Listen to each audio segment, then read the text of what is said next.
അങ്ങനെ നമ്മൾ ഉണ്ടാക്കിയ മക്കളെ ബൺ മസ്ക്യൂ ഇറാനി ചായ. സംഭവം വെറും സിമ്പിൾ ആണ്. എങ്ങനെ ഉണ്ടാക്കാൻ നോക്കിയാലോ?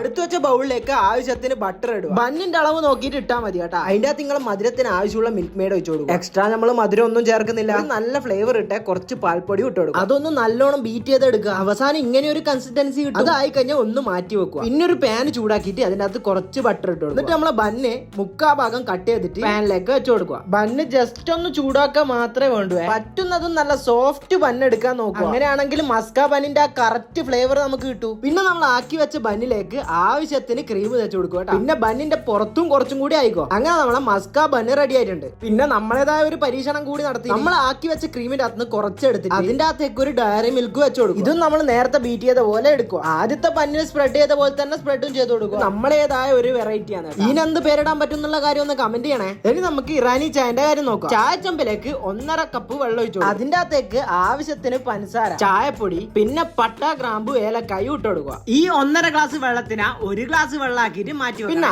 1 ഗ്ലാസ് പാലിന്റെ അകത്തേക്ക് കുറച്ച് മിൽക്ക് മെയ്ഡ് ഒഴിച്ചിട്ട് ഒന്ന് കുറുക്കി എടുക്കുക. ഇളക്കാൻ മറക്കണ്ട കേട്ടാ, അടിയിൽ പിടിക്കും. അങ്ങനെ നേരത്തെ മാറ്റി വെച്ച കട്ടൻ ചായ 1/4 ഗ്ലാസ് വീതം ഒഴിച്ചു കൊടുക്കുക. അതിനുശേഷം നമ്മളെ പാലും കൂടി ഒഴിക്കുമ്പോഴേക്ക് നമ്മുടെ ഇറാനി ചായ റെഡിയായി. നമ്മളെ മസ്ക ബന്ന് ഇറാനി ചായയിൽ മുക്കിയിട്ട് ഒന്ന് കഴിച്ചു. സംഭവം ഏതായാലും അടിപൊളി സാധനമാണ്. മസ്ക ബന്നും ഇറാനി ചായ എല്ലാവർക്കും ഇഷ്ടപ്പെടും. നിങ്ങൾ കഴിച്ചിട്ടില്ലെങ്കിൽ എന്തായാലും ഒന്ന് ഉണ്ടാക്കി. പിന്നെ മധുരം ഇഷ്ടപ്പെടുന്ന നിങ്ങളെ ഫ്രണ്ട്സിന് അയച്ചു കൊടുക്കാൻ മറക്കണ്ടേ. നമ്മളെന്നാ ഇതൊന്ന് കഴിച്ചു തീർക്കട്ടെ. അപ്പൊ ശരിയെന്നാ.